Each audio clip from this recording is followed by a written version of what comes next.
Nicole and Megan. Megan. Tell us what you like about mud bogging. The trucks. Getting muddy. Who's your favorite truck here today? Perkins.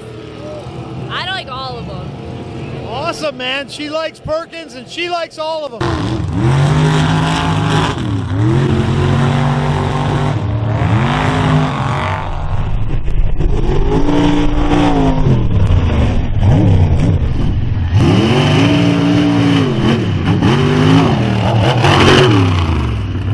I'm here today with Mike Swafford. He's the owner and driver for the Punisher. How you doing, Mike? Nice to meet you. Why don't you tell us a little bit about your truck? Well, it started out with a 1986 Chevrolet Blazer. Drove down south to get it, down South Carolina, picked it up for $600 as a roller, completely stock with no motor. Pretty much the only thing left of that is the body. From there we built a tube frame underneath. Started off as a leaf spring truck, worked real good as that, and finally changed it over to a 4-link. Works even better as a 4-link. It's got 2.5-ton axle in the front, 5-ton in the rear. It's a Merlin 3 Series motor block. It's got aluminum heads on it. Makes just under 1,000 horsepower with the crank. It's 400 turbo trans, SCS case. It works pretty good. It's a fun, reliable ride. It's always gotten me around pretty good. It still brakes like any mud truck, but it still works great.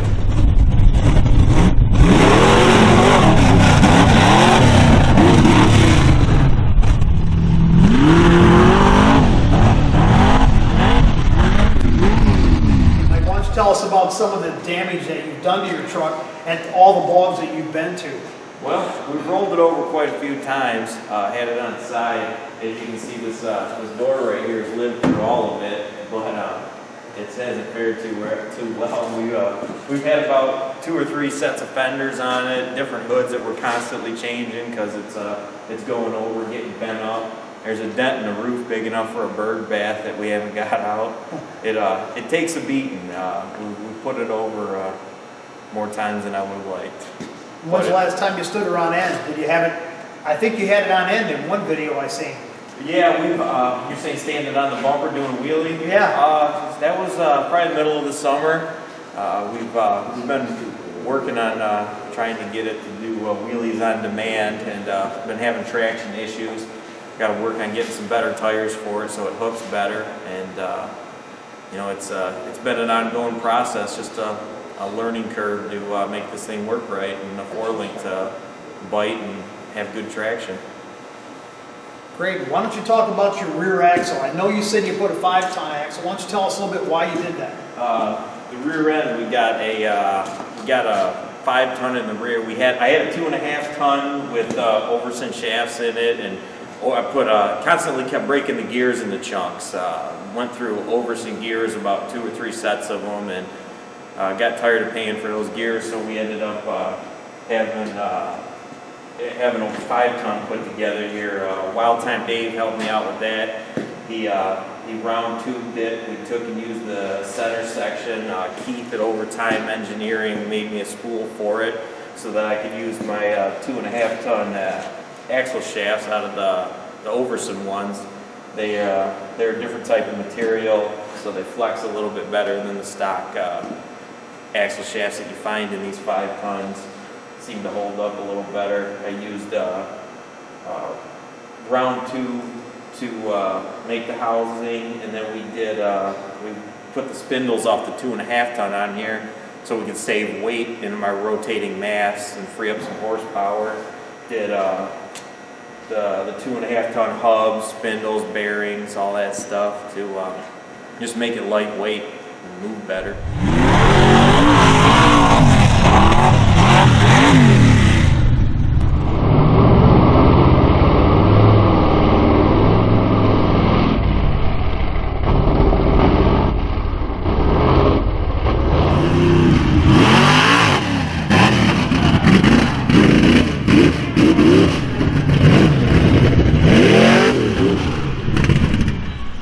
tell us a little bit about the safety while you're in the Punisher? Well, safety is important because this things can get out of control with these trucks. We got a roll cage in it, and we got 5 harnesses for the driver and passenger. We got seat belts in the rear. The roll cage goes all the way through the rear, so anybody sitting in the back has a roll cage over their head in case it goes over. And you can see like the window's broken there from going over while the top was on it. It has a battery disconnect right there on the dash, so if it goes over while I'm in it, I can hit the kill switch, and each electrical piece is on its own circuit, so I can shut them off independently as I need to. And the truck so far has never hurt me.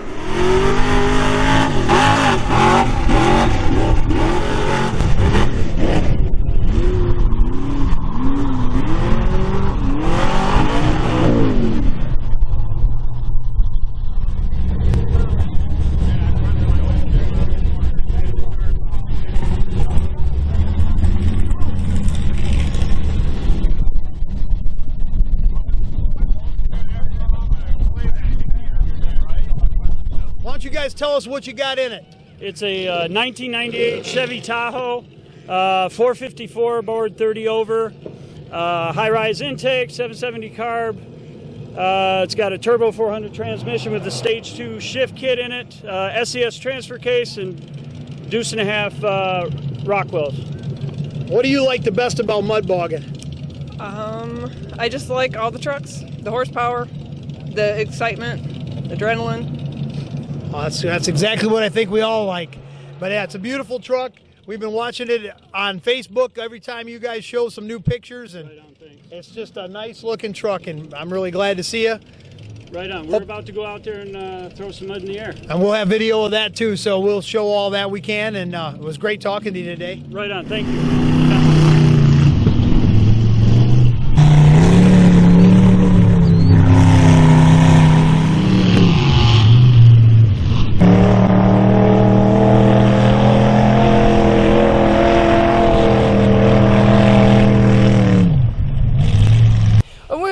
Question that everyone wants to know. How did the name come about? I used to race. My Jeep was nothing but mud. I got out of racing. She wanted to get back into mudding, so I named it Mama's Other Toy because I felt it fit. Y'all can use your imagination on what the other toy is. Peace out. Thank you.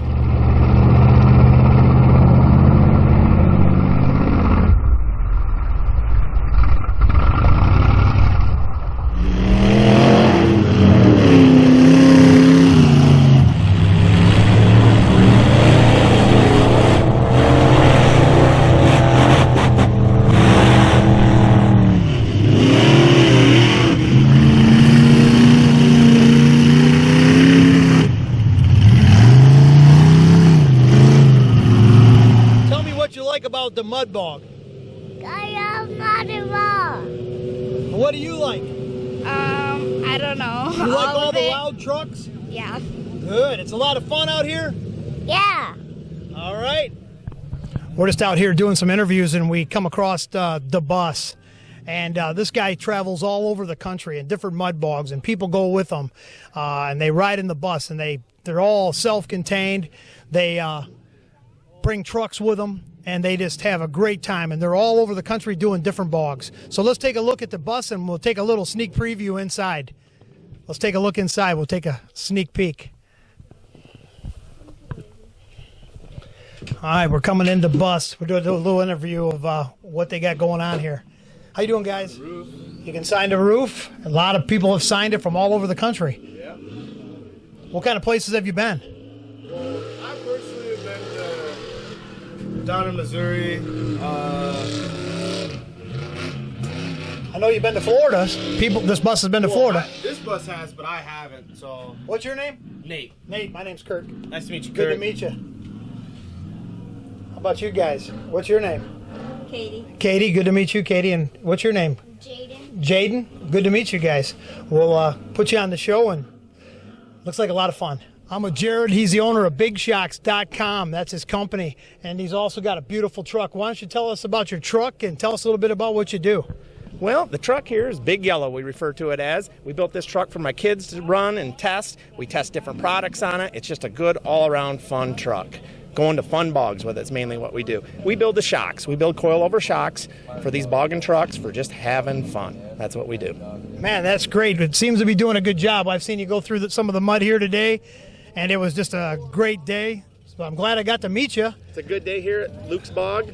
Yeah, having a ball. Red Barn, right? Red Barn Customs Bog. Good time. Man, it was great seeing you. Nice meeting you. Have a great day. Same to you.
down in Warren today with Rob Thornton at Fast and Fair Automotive. Why don't you tell us a little bit about your truck, Rob? Well, what we have here is a 1963 F100. Put on a hybrid 2.5 ton, 5 ton in the front, 5 ton in the rear, 18-inch coilovers, 543 cubic inch big block Ford. Roughly around 900 horse. Baby goes through the dirt.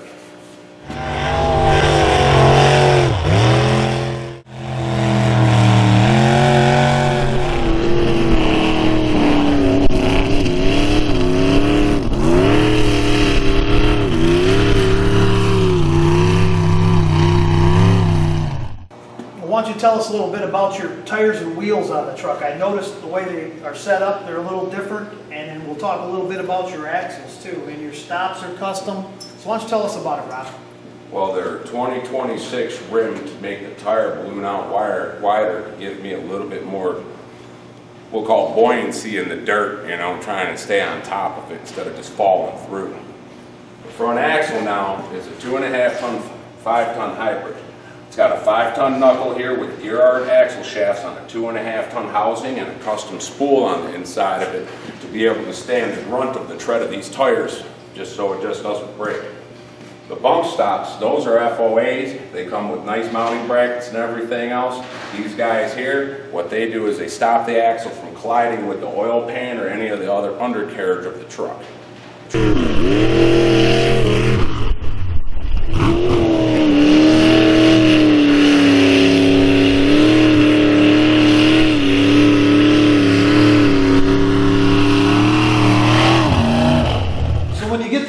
Stuck in a bog, what's the best way that you as the owner of the truck and driver sometimes, how would you extract it? It totally depends on what type of mud that you're in. If you're in some peat moss that's got some great suction, you're going to want to grab by the axle so you always have upward force to break suction.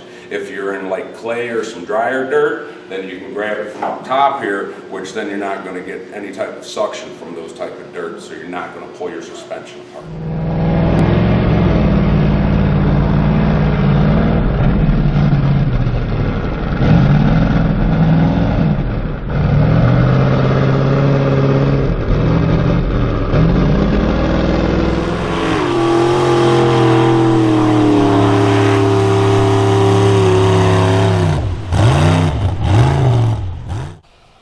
We got Jacob out here. He's standing in front of close call. He's got some beautiful girls around him.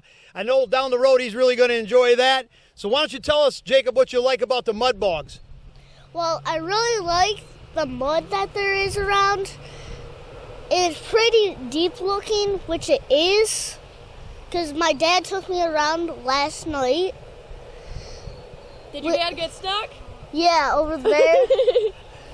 And was it fun? yes. And